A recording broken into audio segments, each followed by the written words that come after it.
Good morning and welcome to StudyIQ. I am Prashant Pavani. I hope you're all doing good, my dear friends. Let's see what we have got in the Hindu newspaper today. And we have three important articles to go through. The first one is Eyes on India. The second one is Next Step at Gear. It's about Asiatic Lions. This one is about geopolitics. And then you have one article on minimum support price. So let's move on and let me inform all of you that our pen drive and tablet courses are available for various different exams. To find out more about it, do check out studyiq.com. You can download the PDF of today's lecture from my FB page and Twitter handle. And please make sure that you share this lecture, PDF, video, as well as word of mouth with other students about what you are learning from this series on regular basis. Thank you very much for doing this to all those students on regular basis, right, who are sharing this lecture and informing other students about what we do here on this video series. So thank you, and let's start up a discussion with Eyes on India. On your screen you can see Belt and Road Initiative, also known as One Belt, One Road. Now you have this road, of course. Road indicates you have this roadways through which China is trying to connect all these various different countries. You have countries of Central Asia, you have countries of South Asia, of course you have Pakistan here as far as this roadways is concerned. So, and you can also see countries of Europe too are part of this BRI. When we come to this Maritime Silk Road, what we find is various different countries. ASEAN nations are there, some South Asian, Southeast Asian, African nations are there, and again you can see some European countries are ready to be part of this BRI. So BRI is it's not a small project, or it's not a big project either. It's more than project. It's a vision of China. And how it works in China is that, the top management will decide something, and then it will be on this bottom management. They have to execute the whole plan. One more thing that I would like to add here as far as this BRI is concerned, that most of the time when we think about BRI, and generally speaking, all the articles that you read about BRI, predominantly you will find that Chinese government is doing this and that. But let me tell you, it's not just Chinese government, right? It is also their private companies. They are also investing here. And it's more about China. If we analyze various different projects, then what we find is it's more about China, and China is having deep pockets. When I say deep pockets, I mean to say China is having a huge amount of money to invest in different parts of the world, and that's what it is doing. That if you are in trouble, a couple of days ago I was talking in this PIB analysis about a country called Zambia. We talked about Malaysia as well. We talked about Pakistan too. Like how things are, not turning out well for Nigeria. Nigerian foreign minister, he wrote this thing that when we joined this BRI, when we, not BRI basically, but when this Chinese investment was, allowed in this country called Nigeria, at that point of time, you get this terms and condition. When you sign a contract or something, you get this terms and condition in a very small letter. So it's not a reality. But what I'm trying to say here, with the help of this terms and condition example that we find on the back page of our contract, generally speaking, they're so tiny, and being so tiny makes it a bit difficult for us to read. And I haven't met anyone who has gone through all those items, apart from if someone is in this business of or profession of advocacy or a lawyer, then of course they might have. But normal person like you and I,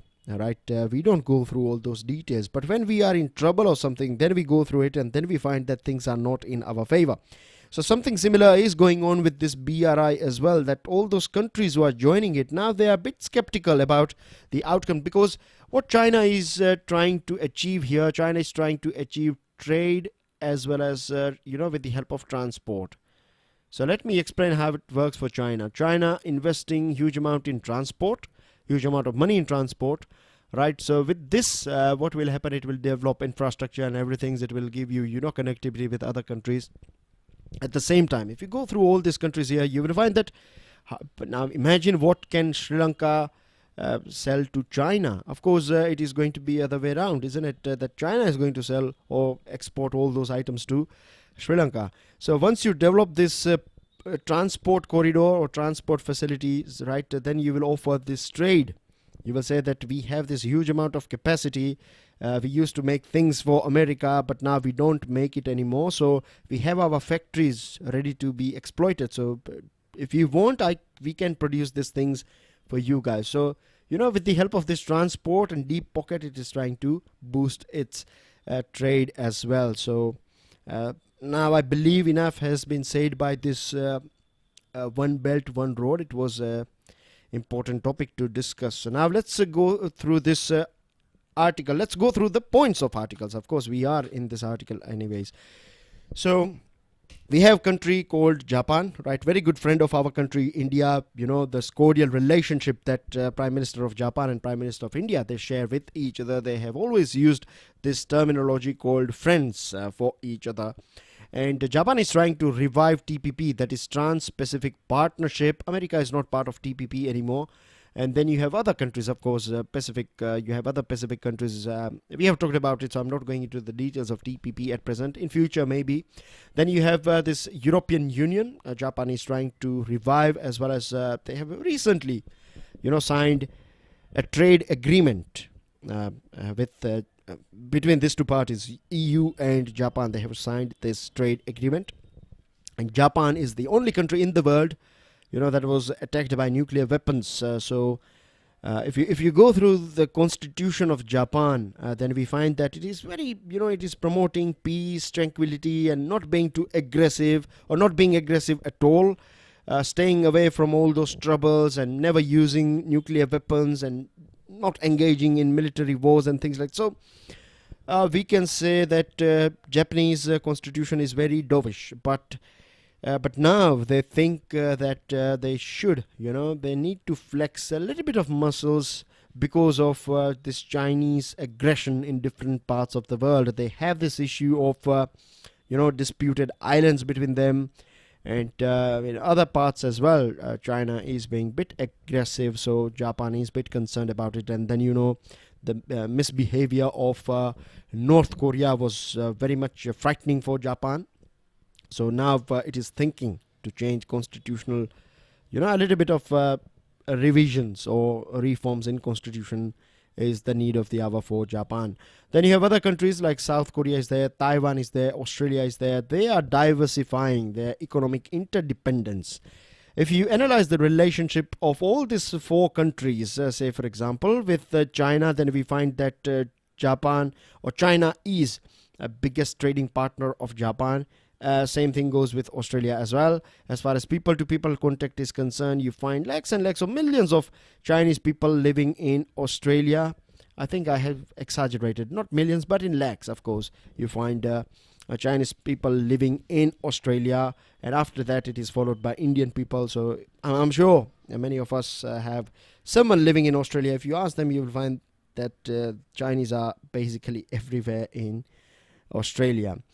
Jokes apart, then you have Taiwan, South Korea. Again, investment. In terms of investment, Japan has invested huge amount of money in China. So if we are thinking that if things are not going very well, so in geopolitics, keep this thing in mind, that if things are a bit turbulent at present, that does not mean that they are going to break relationship forever. It's going to be a bit shaky. Trade may slow down, investment may slow down, but you cannot completely break ties with China, or you cannot have complete divorce with China. Of course, they want to get a bit closer to India and bit away from China, and there is a reason behind it as well. The main motivation is this trade war that is going on between USA and China. So it's not helping all those countries here, right? So what they're trying to do is because say for example, if we want to sell something to USA, and it is been said, a couple of days ago we were talking about this Alibaba chief. He said this thing that this trade war will go on for 20-30 years. So if they want to sell something to USA, then the best next best option at present is India. Not next best, I think it's the best. There was a time when India was next best compared to China, but now if you want to sell something to USA or to other countries, then labor cost as well in China has gone up. So this is one of the reasons. Then you have this trade and tariff wars going on between these two countries. then China has, misused its economic muscle or economic power for its political purpose. It was back in time in 2010. This rare earth metal that is used in various different space technology as well as electronic items. Japan used to get this thing from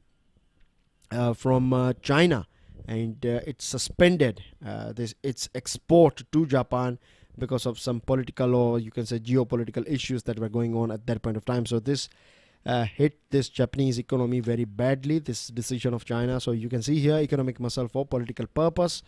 And in 2017, when this missile system was set up by USA near for this South Korea, at that point of time, China punished the South Korean firms. So all this, behavior of China is a bit scary for all these countries here. The other thing is, at present, Chinese market is not growing at that rapid rate. It is Indian market that is going, and then you have this issue of reciprocity. That means if you want to sell something to, if you want, or if you ask, the China to, if you want to access Chinese market, then you have to allow China as well to access your market. So this is a bit of concern for these countries here. Now on your screen you have Indo-Pacific region as well as Asia Pacific region. Not difficult to understand. Let me give you a small background here. Background in the sense, a small item that I would like to, one item that I would like to add here is that Japan is trying to expand its reach in different parts here. So you can see here from Japan's foreign policy, free and open Indo-Pacific strategy. So you have here Indo-Pacific region. So what Japan is trying to do is create, independent waterways here, and it wants to connect with all these countries here. And India is helping Japan in having a good relationship. So what we are trying to achieve together is that Japanese-India partnership. Together we need to stick together if we want to control China. First thing. Second thing is that India is having huge amount of soft power in African countries, right? And Japan is having technology as well as money. So human capital as well as soft power of India, and then you have money and technology of Japan together can change things in Africa. So this is just one point. Then you have a new Southern policy.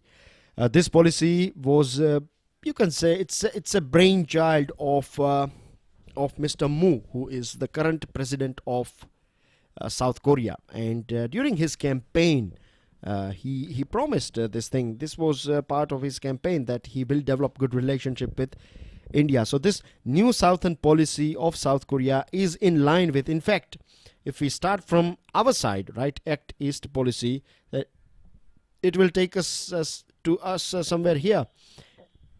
And this, of course, when we say Act East, we are also taking all these countries here, but together from their side, they are covering this much distance. Here we are covering this much, and we are meeting somewhere here. So that's a win-win for both the nations.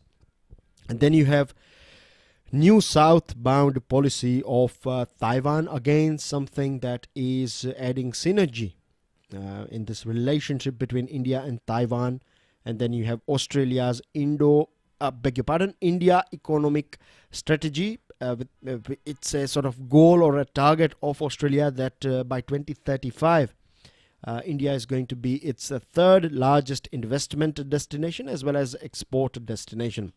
So that's everything as far as this article is concerned. We have talked about so many items. I believe this whole concept of BRI and what's going on in this part of the world is clear to you now. Now let's move on to another item. It is about our Asiatic lions. Now I'm sure we are aware about this thing. If you are not, then let me tell you that lions in our country you find them in wild only in Gujarat. You have this Gir forest where you find them in this natural environment. And as far as these lions are concerned, there are only two continents in the world. One is Africa and the second one is Asia. And in Asia, India is the only country where you find this lion. So these lions that we have in our country, they are called Asiatic lions. You don't find them anywhere else in the world, in the wild.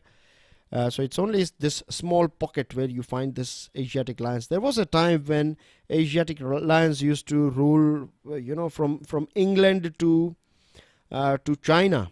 You find there was a time, that we used to find the lions everywhere in every different parts of Asia. Of course, we used to find tigers as well, but lions where you can imagine, right, as this whole, let me show you where exactly I mean. We have this map here, so we can use this BRI map. So this area, whole area was lion territory. There was a time, and this lion is predominantly this Asiatic lions that we are talking about. But now they are just limited to this small pocket that you can see on your screen. That's Gir forest here. So this green dot, that's where you find Asiatic lions. Now, in recent past, we have seen, deaths of 23 Asiatic lions, and this is a matter of concern for the whole nation, for the whole world as well, isn't it? Because this is a very rare, you can say, pedigree of lion, or a breed of lion, we can say a species of lion to be more specific. And back in 2013 as well, Supreme Court was, Supreme Court directed this thing that they should be translocated. They should be translocated to this place here called Kuno, that is in Madhya Pradesh.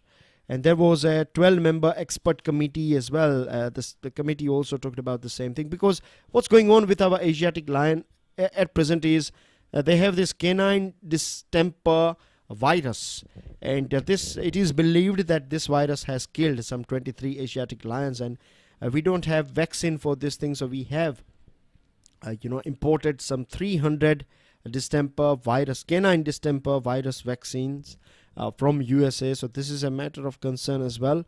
And the other thing is, if we have this variety, if we have lions in different parts of our nation, say for example, then just in case if anything goes wrong, if you have this sort of epidemic, then at least you will save the species. Here what can happen, or these lions are vulnerable because, God forbid, but if something goes wrong, or if you have some solid epidemic outbreak, then Asiatic lions will be gone forever.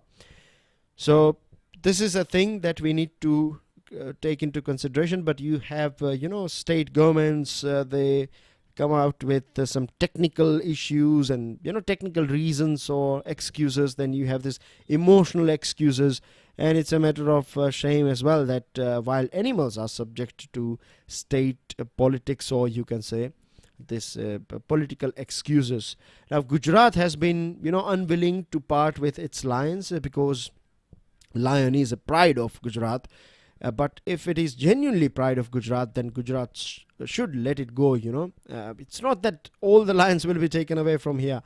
Just few prides will be transported or translocated to Kuno, and then they will settle down over there. And after a couple of years, we will have a sort of a little bit different variety. You have this two various different families of lions. So just in case if something goes wrong, we have a backup, or we have another natural habitat somewhere.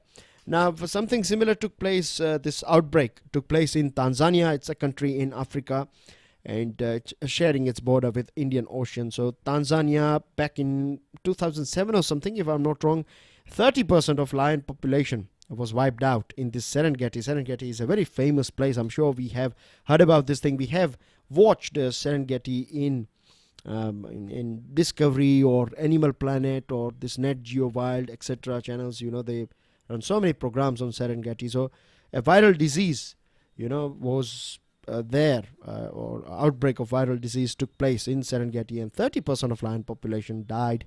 So we don't want to see this sort of situation. The other thing is we are, as far as our wildlife conservation, or generally speaking, what wildlife conservation is all about. It is about maintaining ecological process and reducing threats to endangered species. How can we do it? We can do it by making sure that no one is poaching them, making sure that we are not destroying this forest and we are not encroaching forest. Apart from that, we should not step in. We should keep our nose out of this thing, because if we are, interfering with all these matters, then we are not allowing that natural process to take place. Now, I'm sure you have heard about this Machli. Machli was a very famous, I would say the most, you can say in worlds of animals, she was a celebrity. The most, you can say, pictured or photographed tiger in the world. Machli lived for some 20 years. Now, 20 years, if you are interested in lions or cats, big cats, they don't live this much, not in wild, but she survived because she was treated medically and artificially fed, and all these things was human interference was there. So what you are doing here is you are not allowing that ecological process to take over, so that's a matter of concern as well. After that, lions and tigers, they become used to with your intervention, their natural repairing system and other things will break down, so we don't want that. The other thing is, as far as this Kuno Palpur is concerned, Kuno is it has a good prey base, so there is no harm, or we don't see any negative points as far as this lion survival is concerned. One thing is there, we have the matter of concern is a clash between these top predators, pride of lion, and then you have tigers. Tigers are the biggest cat, of course, but we don't want to see these two cats fighting with each other for territory or for prey or for whatever reason. So it's a matter of it's a thing that we have to take into consideration. We don't want them to cross check to clash with each other for territories and other things. So that's everything. Now, of course, let's hope that a logical outcome, logical as well as a decision that will be in favor of Asiatic Lions will be taken soon, and let's hope that the Gujarat government will learn a big lesson from this 23 deaths that they need to translocate these lions. Moving on to another item, it's very easy article, you can say. This one is about fields of concern. Now, minimum support price, you are been given with this minimum, or Kisan or our farmers are been given with this minimum support price, so that just in case if in the market if they don't get what minimum support price is, say for example, government will say that we will give you, here you can take example of wheat, so Rabi, right, for Rabi crops. Rabi is a crop season associated with winter, Kharif is associated with monsoon, and then we have one more, it is called Jaid. Now this Jaid is associated with summer, and it's more about horticulture. It's more about cucumbers and watermelons and sugar melon and some sort of vegetables. So it's more about fruit and vegetables. But as far as these crops are concerned, major crops are concerned, then you have this Rabi and Kharif. These two are predominant seasons of crop seasons of our nation. So Kharif is over, of course, and we have Rabi just around the corner. So MSP has been declared. So what MSP or how it works is, say the MSP for the wheat has been raised 6.1% or 105 rupee per quintal. So 105 rupee per quintal is something that you will get guaranteed, right? If you don't get this much in the market, then government will purchase it from you at this rate, 105 rupees. So this is how it works, right? So I hope this concept of MSP is clear. It's a sort of supporting farmers so that they don't lose money. And I've in this recent or this year's budget, government also declared that farmers are going to get 150% of production. So 150% of production means that if your input cost or the cost of production is 100 rupees, right, then you will get at least 150 in MSP. If you can sell your item for 160 or 200, 250, that's up to you. In open market, you can do this thing. You can sell your items, but minimum you'll get will be 150. One more thing that MSP is a good thing. I'm not saying that we need to remove MSP, but it's not going to be a permanent solution. If we want to genuinely help our farmers, then we need to make sure that they buy things in wholesale and sell items in retail. What is happening is farmers, they buy everything, right? Everything in retail prices are more, isn't it? And they have to sell all their items in wholesale. So this is a matter of concern. It's a very strange thing that we find with our agriculture. The other thing is, in terms of crop diversification, we need more R&D, research and development, insurance. We need to educate our farmers.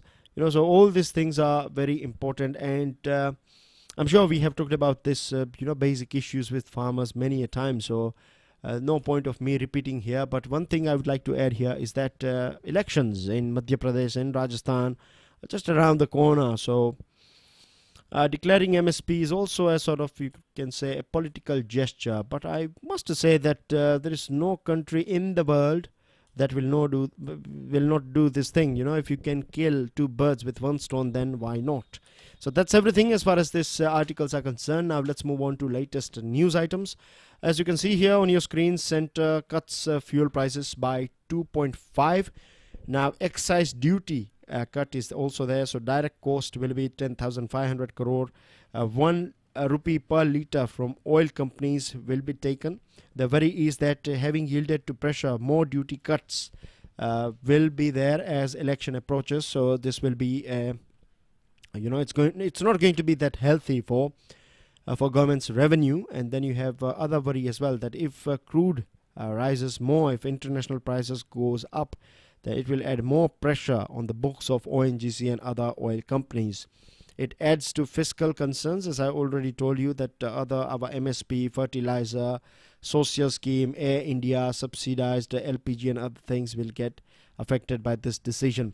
If you ask me, then I would say that there are many positive benefits as well. If the petrol prices and diesel prices are not reduced now, I'm sure I'm going to, it's not sweet words that are coming out of my mouth. But the reality is that at present as well, if you cut down 5 rupee, then as well it's going to be, we can safely say it's going to be expensive, isn't it? It's not that cheap. But if petrol and diesel, if it is expensive, then people will be very, judicious when they are using it. They will not waste it unnecessarily. The other thing is, it will, believe it or not, it will push us, to invent an alternative of this petrol or this fossil fuel. So electric vehicles are the future, and this is the right time. All these things are indicating us that we need to stand on our own feet. We have so many engineers in our country, right? Millions of engineers in our country, and we can, we have this potential. We can come out with some solution, and we have to find our own solution. And just believe me, if we can surmount this challenge, if we can come out with these EVs that are, as you can say, as easy to use as petrol and diesel vehicles, then it's going to be a game changer for our country. We'll be saving huge amount of money, right? Things will get cheaper in our country. It's going to be, we'll save so much money, and a rupee will, everything from every aspect. If you analyze this thing, just one electronic vehicles can change things for us forever. Supreme Court refuses to stop this deportation of 7 Rohingya Muslims, because these Rohingya Muslims were caught back in 2012. It's not about last year's this migration crisis. They were here since 2012, and cases were going on against them, and Myanmar has also accepted, and they have also admitted that they infiltrated in our country. Sensex sheds 806 points over crude and rupee concerns. Amid US threat, India, Russia set to sign 3 major agreements or deals. 5 S-400 missiles that we are going to get from them, 4 stealth frigates, and AK-103 assault rifles manufacturing in our country. All right, under this Make in India, this AK-103 assault rifle. So China is, China bought some Su-35 and S-400 systems, and sanctions were imposed on China. So something similar can take place with us as well. But we are, in a way, you can say we are ready. We are challenging, or we are not challenging, but we are, it would be more correct to say that we are displaying our strategic autonomy. Then you have some other items like Saudi Arabia is going to invest in oil refinery in Gwadar port. So it's going to be win-win, or you can say just it's going to be a victory of China, because that's what China wants to do. China wants to, make sure that its energy security is achieved with the help of this CPEC. There are other news items. You can help yourself with it. It's going to be very easy for you to go through it. Now here you have this country called Yemen, and it's in a state of war since last couple of years. And you can find here that cholera outbreak is very bad and severe in this country Yemen, and it's very bad. It's very sad to find out that so many kids are dying because of this thing. And on the other side you have this simultaneous war is going on in this country. So it's very bad thing. Now payments and tech companies, they are going to have a interaction with the finance minister, and they have basically said that we need to don't impose this local data storage thing. This is going to hit us very badly in terms of economy and finance. And then you have shipbuilders and breakers, different parts of the world. You can see here China, Korea, Japan and Philippines. They are the top shipbuilders. They built somewhat 92% of ships for the whole world. And you can see here, if I'm not wrong, that's what this is one is trying to say. 92%, yes, constructed 92% of global tonnage last year. So tonnage definition is given here, reflects a ship size, which is relevant to measuring shipbuilding and scrapping activity. And integrated goods and services tax, IGST, what it is all about. 3 lines here that will help you understand what it is. And this is your answer here. Appalachian Mountains, these are your vocab. And this is Rocky Mountain. Of course, this side, this is Rocky, this is Appalachian. Country is going to be a bit difficult, but let me give you a hint. Asia. So you have enough time. Open your atlas and you will find this country somewhere in Asia. And these are your answers. Norway was the flag. Give me the name of this flag here. And these are your 2 MCQs. So that's everything in today's discussion. Thank you very much for listening. As I told you, you are brand ambassador of this video. So please make sure that you share this lecture with other students. Don't forget to hit the like button. Pass your answers. Do let me know how you are learning on regular basis. What are the things that you are learning on regular basis? How things have changed for you, and all these things that will of course motivate me, as well as it will it will be a good feedback for me to work on. So thank you very much. Jai Hind.